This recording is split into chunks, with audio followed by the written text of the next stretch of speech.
Maison Shalom International célébrera ce 24 octobre son 30e anniversaire. Cette commémoration a comme devise l'Ubuntu. L'intention de la Maison Shalom est de conscientiser le peuple burundais que chacun existe parce que les autres existent aussi, explique Marguerite Valagnitze, fondatrice de la Maison Shalom. C'est Ubuntu. Et il y aura le 25, l'avant-midi, on a invité comme Eugène Nindorera, l'ancien ministre des droits de l'homme Burundi, qui donneront des cours. Il y aura la représentante du HCR ici au Rwanda. Il y aura avocat Menga qui sera là. Il y aura des personnes invité, il y aura des professeurs, l'ancien professeur de l'université des États-Unis, Duke University, qui seront. Il y aura beaucoup de, je dirais, de personnalités pour essayer pour nous de montrer que c'est possible. Nous avons comme devise Ubuntu. Je suis parce que nous sommes. Voilà. C'est le message. Et si nous nous sommes levés il y a 30 ans, c'est parce qu'on croyait que nous sommes une même famille humaine. On ne peut jamais s'émerveiller qu'on existe alors qu'autour de nous, il y a cette souffrance. Parce que pour nous, nous sommes une même famille. Et c'est mon héritage. C'est ma legacy, que le jour où je vais comparaître devant Saint-Pierre et qu'il me demandera, Maggie, qu'as-tu fait de ton frère? Qu'as-tu fait de ta sœur, ses enfants? Que je puisse lui dire, sans honte, j'ai essayé. L'organisation Maison Shalom a été suspendue au Burundi et ses comptes bancaires gelés en 2015. L'État s'est approprié toutes les infrastructures de la Maison Shalom, dont des écoles, l'hôpital Rema et la microfinance ITK. Malgré cette injustice que lui a infligée le pouvoir de Gitega, Marguerite Valagnitze indique qu'elle ne ressent pas de rancune. Elle rappelle par ailleurs aux autorités d'aujourd'hui qu'elles ne pourront jamais arrêter le message d'amour de la Maison Shalom. Parce qu'on n'arrivera jamais à détruire. On a détruit les bâtiments. On a détruit les infrastructures. Mais on n'a pas détruit le message. Parce que Maison Shalom, ce n'était pas l'hôpital Rema. Ce n'était pas la banque microcrédit, donc ITK. Ce n'était pas ça. Ils ont cru nous anéantir. Mais non. Parce que, comme je te l'ai dit, tu te rappelles, aux 25 ans, ils ont cru nous enterrer. Mais ils ont oublié que nous étions des graines qu'on allait pousser. Donc, personne ne peut anéantir la Maison Shalom. Parce que la Maison Shalom, tu veux que je te dise, la Maison Shalom, je la compare à un bateau dont le capitaine, c'est Dieu. On ne pourra jamais, parce que ce n'est pas Maggie qui conduit ce bateau. Le capitaine, c'est Dieu. Et qui peut anéantir l'amour? Parce que j'aimerais dire, comme disait Saint Paul, donc, ô mort, où est donc ta victoire? Non. On ne peut, la Maison Shalom est dans les cœurs des Burundais. C'est pas, on peut anéantir, on peut aller à Ruyigi. Oui, je verse les larmes quand je vois que l'hôpital que j'avais construit pour la population, je n'ai pas de regret. Mais je suis triste. Comme je te le disais, je me rappelle, quand on a posé la première pierre de l'école Sainte-Anne, je te disais que si je dois, je ne me compare pas au Christ, mais je vois la tristesse de Jésus quand il montait à Jérusalem et qu'il savait qu'on allait le tuer. Il regarda Jérusalem et puis il s'exclama avec beaucoup de tristesse. Il pleura, il a dit, Jérusalem, Jérusalem. Qu'ai-je fait pour mériter la mort? Pourquoi? Moi, j'ai tellement désiré vous réunir comme la poule veut réunir ses poussins. Et voilà que vous me rejetez. Et moi, j'aimerais dire aux gens qui sont au pouvoir au Burundi, qu'ai-je fait pour détruire tout ce rêve? Qu'ai-je fait pour que je mérite qu'on m'exile, qu'on me mette sur la liste des condamnés à perpétuité? Qu'est-ce que je n'ai pas fait pour vous? Qu'est-ce que je n'ai pas fait? Vous voyez, je n'ai pas enlevé les photos de mes enfants. Vous pouvez aller voir là-bas. J'ai gardé les photos de Josiane, l'épouse de Zéphirin. Vous voyez la photo de Chloé, elle est là. C'est quand j'arrive là.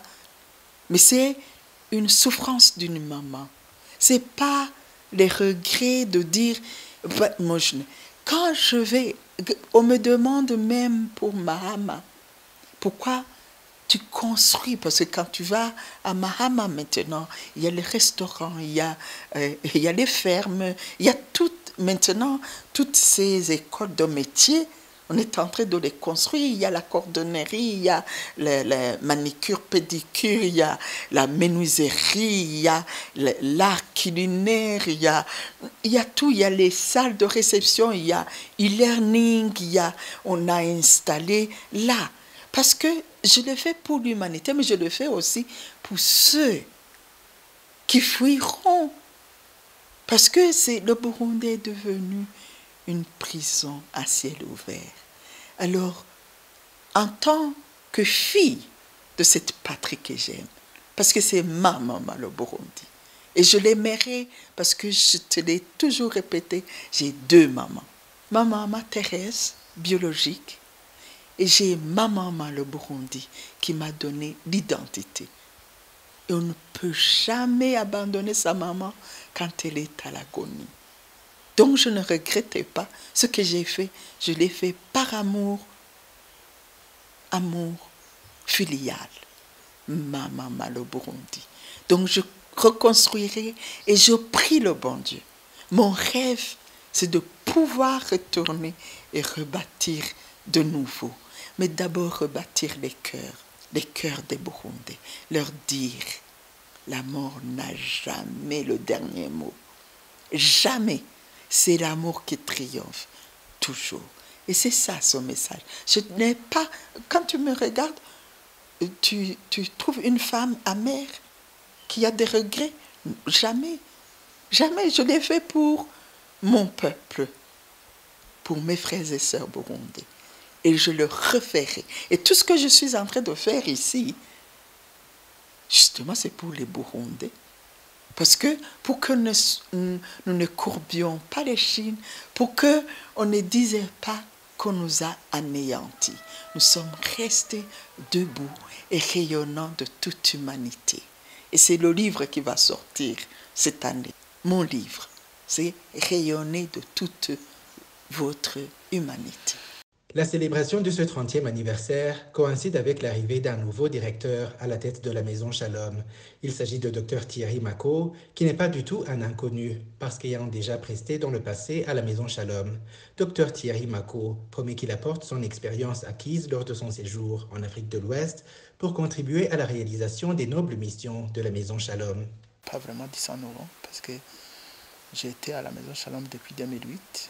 J'ai été d'abord comme médecin au centre hospitalier Rema depuis pratiquement à la fin de sa construction, de son inauguration. J'ai été toujours avec Maison Shalom dans le développement de l'hôpital Rema jusqu'à ce qu'il devienne le centre hospitalier Rema de référence qui comprenait un centre pour la protection de la femme et de l'enfant, une école paramédicale d'excellence et l'hôpital Rema. J'étais toujours là, j'ai toujours conduit ces projets. Il y avait des axes au niveau de la Maison Shalom. Moi, j'étais chargé de l'axe socio-médical qui avait fait beaucoup de projets. Et l'un des derniers projets sur lesquels j'avais travaillé à la Maison Shalom, c'était de mettre en place une université qui allait s'appeler Rema. Et quand il y a eu les événements de 2015 et qui a poussé la Maison Shalom à sortir Sinon, l'agrément de l'université était déjà là. Les auditoires étaient déjà construits. On les avait. Et les professeurs, on les avait déjà contactés.